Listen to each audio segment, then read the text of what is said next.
Meu querido irmão, minha querida irmã, já estamos na sexta-feira terminando esta semana.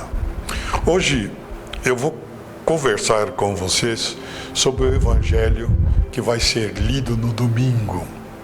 Um evangelho muito bonito, conhecido por nós, que é o evangelho da transfiguração do Senhor.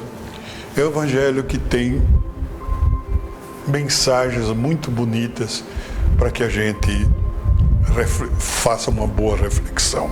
O evangelho diz o seguinte: Jesus tomou consigo Pedro, Tiago e João e os levou sozinho a um lugar à parte sobre uma alta montanha.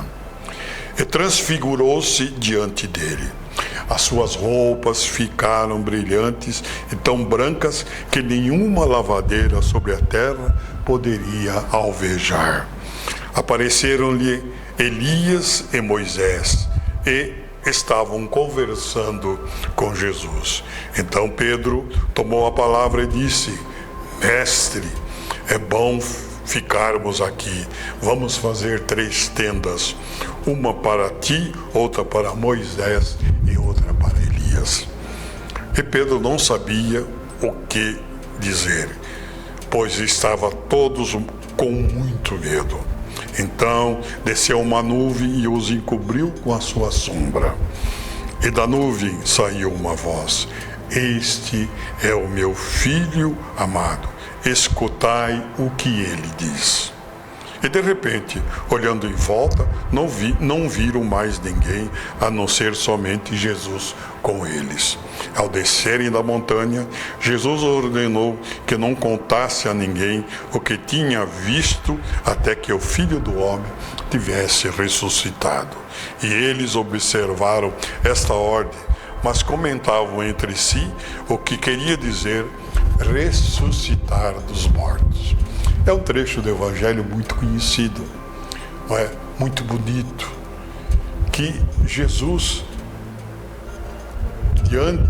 perante os seus apóstolos, principalmente Pedro, Tiago e João, ele quis manifestar a sua verdadeira divindade.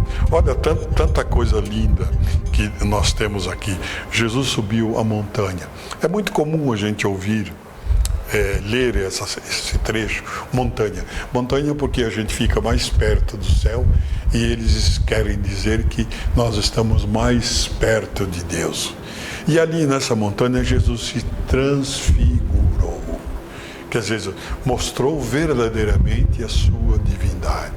Que diz aqui, né, que as suas roupas eram tão brilhantes e tão brancas que ninguém poderia alvejar ou lavar ou fazer com que elas ficassem tão lindas como elas estavam.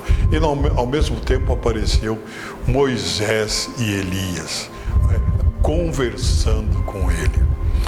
É interessante esse trecho, que às vezes a gente fica imaginando coisas, né? Eu às vezes que gosto muito de seguir os conselhos dos jesuítas, né? E os conselhos que eles dão, às vezes, é a gente imaginar o que está acontecendo nessa cena do Evangelho. Eu penso assim, né? Às vezes, Jesus conversando com Moisés e com Elias, né? Falando: meu Deus, como a vida aqui nessa terra não é fácil, quantas dificuldades que aqui existe, como se Jesus não soubesse disso. E talvez Moisés e Elias diziam: está vendo? Por isso que nós pedimos para que você viesse até nós aqui, conversar conosco e mostrar o verdadeiro caminho. Moisés significa lei, a lei que Deus colocou para que todos nós seguíssemos os 10 mandamentos. E Elias, as profecias que diziam que nós íamos chegar a um tempo que o próprio Deus viria até nós. E São Pedro, né, como sempre, entusiasta, falava aquilo que às vezes não precisava falar, vendo aquela beleza, vendo aquela tendo aquela visão tão linda, disse: vamos ficar por aqui, ó Senhor, vamos ficar todo mundo aqui nesse êxtase a vida inteira. Mas Jesus sabia que deveria continuar a sua vida aqui nesse mundo, não é? Morrer por nós na cruz para nos trazer a salvação. Ele acabou com a alegria de Pedro. E ele ainda dizia: olha, o que vocês viram não é para falar nada para ninguém. E eles, né, se comentavam entre si todas essas coisas. Então, querido irmão, querida irmã, este evangelho nos fala que Jesus de fato é o verdadeiro Deus. Esse evangelho é o evangelho de Marcos, não é? Marcos conta-nos isso de novo para nos mostrar que Jesus é de fato o verdadeiro Deus. E nesse domingo também nós temos a carta de São Paulo aos Romanos, que diz: se Deus é por nós, quem será contra nós? Deus não poupou o seu próprio Filho, mas entregou-o por nós. Como não nos daria tudo junto com ele? Quem acusa os escolhidos de Deus? Deus é que os declara justos. Quem condenará? Jesus, que morreu, mais ainda que ressuscitou, está à direita de Deus, intercedendo por nós. Nós temos Jesus que procura nos ajudar junto do Pai, não é? Então, querido irmão, querida irmã, nós estamos agora no final dessa semana. Domingo, amanhã à noite tem missa. Domingo temos vários horários de missa. Aqui em Rolândia nós somos abençoados por Deus, podemos escolher os horários para a missa.